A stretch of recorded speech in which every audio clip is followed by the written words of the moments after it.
Shalom, selamat pagi jemaat dikasihi Tuhan. Kembali lagi kita berjumpa dalam renungan pagi. Mari pagi hari ini kembali saya mengajak kita semua untuk merenungkan firman Tuhan. Supaya dengan melalui firman Tuhan, hidup kita akan terus dibangun. Dan kita pun akan semakin bertumbuh, diteguhkan dan dikuatkan dalam iman dan pengharapan. Sebab firman Tuhan adalah kebenaran. Firman Tuhan itulah yang menjadi sumber kekuatan bagi kita. Firman Tuhan, pedoman dan penolong bagi hidup kita. Bahkan firman Tuhan jugalah yang akan senantiasa menuntun kita dan menerangi setiap langkah hidup kita. Mari jemaat dikasihi Tuhan, sebelum kita merenungkan firman Tuhan pagi hari ini, kita akan berdoa terlebih dahulu. Bapa di surga, kembali Tuhan kami datang ke hadirat-Mu. Kami naikkan segala puji syukur ya Tuhan atas segala kebaikan-Mu di dalam hidup kami. Atas begitu besar kasih setia-Mu, begitu besar rahmat dan anugerah-Mu.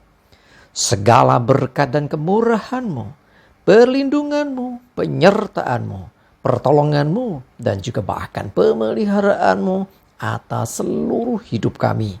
Terima kasih ya Tuhan. Dan pagi hari ini kami kembali akan merenungkan firman-Mu ya Tuhan. Mari singkapkan dan nyatakan kebenaran firman-Mu. Dan Roh Kudus, urapilah kami semua ya Tuhan, sehingga kami bisa menangkap apa yang menjadi pesan Tuhan bagi kami. Dan kami mengerti akan kehendak-Mu ya Tuhan, serta melakukan kebenaran firman-Mu di dalam hidup kami. Terima kasih ya Tuhan. Dalam nama Tuhan Yesus kami bersyukur dan berdoa. Amin. Mari jemaat dikasihi Tuhan, sama-sama kita akan buka Alkitab kita. Renungan pagi hari ini saya ambilkan dari Matius 6 ayat 6 sampai 8. Saya bacakan. Tetapi jika engkau berdoa, masuklah ke dalam kamarmu, tutuplah pintu dan berdoalah kepada Bapamu yang ada di tempat tersembunyi. Maka Bapamu yang melihat yang tersembunyi akan membalasnya kepadamu. Lagi pula, dalam doamu itu janganlah kamu bertele-tele seperti kebiasaan orang yang tidak mengenal Allah. Mereka menyangka bahwa karena banyaknya kata-kata doanya akan dikabulkan. Jadi janganlah kamu seperti mereka, karena Bapamu mengetahui apa yang kamu perlukan sebelum kamu minta kepadanya. Coba dikasih Tuhan, ini konteks tentang bagaimana kita harus berdoa.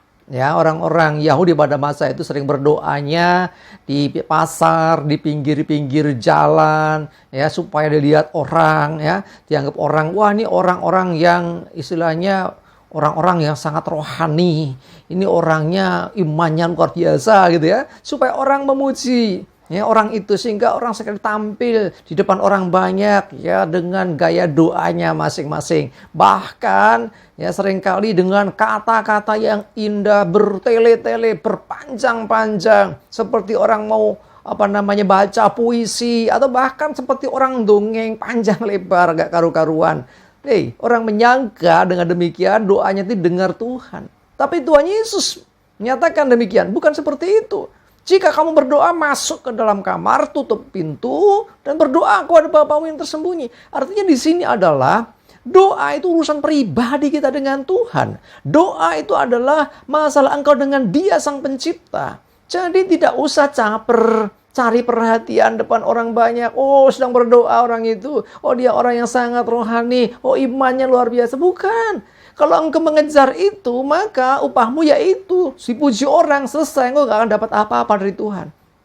Ya, Berdoa tidak harus istilahnya dengan bahasa-bahasa yang indah. Kadang-kadang dirangkai kata-kata yang indah sedemikian rupa.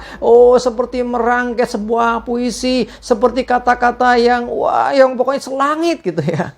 Padahal bukan yang seperti itu dimau Tuhan. Makanya Tuhan ajarkan kalau berdoa masuk kamar, tutup pintu. Ini jangan diartikan secara harafiah ya. Berarti kalau aku di jalan gak bisa doa. Bukan demikian. Tapi lebih kepada bagaimana seseorang itu berhubungan pribadi dengan Tuhan. Ya, bolehlah masuk kamar, tutup pintu, kunci pintu supaya nggak terganggu. Ya, supaya orang nggak perlu tahu engkau sedang berdoa. Tapi engkau tetap berdoa kepada Tuhan. Dan dia Tuhan, dia Bapamu, akan membalas kepadamu. Artinya menjawab engkau. Ya, dan dalam berdoa nggak perlu bertele-tele. Tuhan tuh ngerti kok. Nggak perlu dengan bahasa-bahasa yang muter-muter. Kadang-kadang ada orang yang kalau berdoa belum lama, belum panjang itu belum marem. Ya, kalau belum mengeluarkan kata-kata yang indah itu rasanya belum mantap. Bahkan karena itu ada orang lain merasa nggak percaya diri untuk berdoa. Aku nggak bisa seperti dia. Ya, ketika suruh berdoa, aku nggak bisa seperti si A, si B itu. Doa aku pendek, doa aku nggak bisa indah. Sudah dikasih Tuhan, kok gak perlu mempermanis dengan kata-kata indah. Katakan apa adanya. Katakan dengan jujur isi hatimu kepada Tuhan. Itu Tuhan mau. Jadi dikatakan mereka, banyak orang pada masa itu selalu berdoa bertele-tele. Dan menyangkal doanya panjang, nanti doanya akan didengar oleh Tuhan. Padahal tidak demikian. Bahkan dikatakan, ya, Bapamu mengetahui apa yang kamu perlukan sebelum kamu minta kepadanya. Jadi sebelum kau berdoa, Tuhan sudah tahu sebetulnya apa yang kau mau doakan. Luar biasa ya Tuhan kita gitu. Terus dipertanyaan, kenapa harus berdoa kalau Tuhan sudah tahu? Saya berulang kali sampaikan, doa lebih dari sekadar permintaan. Tetapi ada relation di situ. Ada hubungan di situ. Tuhan ingin berinteraksi, berkomunikasi, berhubungan dengan saudara setiap waktu. Tuhan senang dengan orang-orang yang selalu berseru kepadanya. Tuhan senang dengan orang-orang yang selalu mencari dia. Tuhan senang dengan orang-orang yang mau berkomunikasi dengan dia. Ya, jadi Tuhan itu bukannya menunggu doa-doa yang panjang, yang hebat. Bukan. Tapi orang-orang yang selalu mencari dia. Orang-orang yang mau berkomunikasi, berinteraksi dengan Tuhan. Yang jujur apa adanya. Tidak bertele-tele, apa adanya saja. Dan tidak perlu harus dilihat orang. Bahkan di tempat tersembunyi, Tuhan melihat engkau. Mari jemaat dikasih Tuhan. Yuk kita sama-sama lebih lagi dalam doa kita kepada Tuhan. Bukan untuk dilihat orang, bukan untuk dipuji orang. Tapi kita pribadi dengan Tuhan. Bukan harus dengan bahasa yang indah dan bertele-tele. Tapi nyatakan dengan jujur apa adanya. Sebab Tuhan Maha mengetahui. Amin. Kita berdoa. Tuhan terima kasih. Kami bersyukur Tuhan diajarkan bagaimana kami harus berdoa. Tidak harus bertele-tele dengan bahasa-bahasa yang aneh-aneh. Tetapi kami jujur apa adanya. Kami berdoa dengan segenap hati kami. Kami berdoa tidak harus dilihat orang. Bahkan bila perlu kami masuk kamar kami tutup pintu supaya tidak ada yang mengetahui. Karena doa adalah hubungan kami dengan Engkau. Biarlah Roh Kudus yang menolong kami ini Tuhan. Karena kami tahu Engkau tahu apa yang kami doakan. Bahkan sebelum kami berdoa.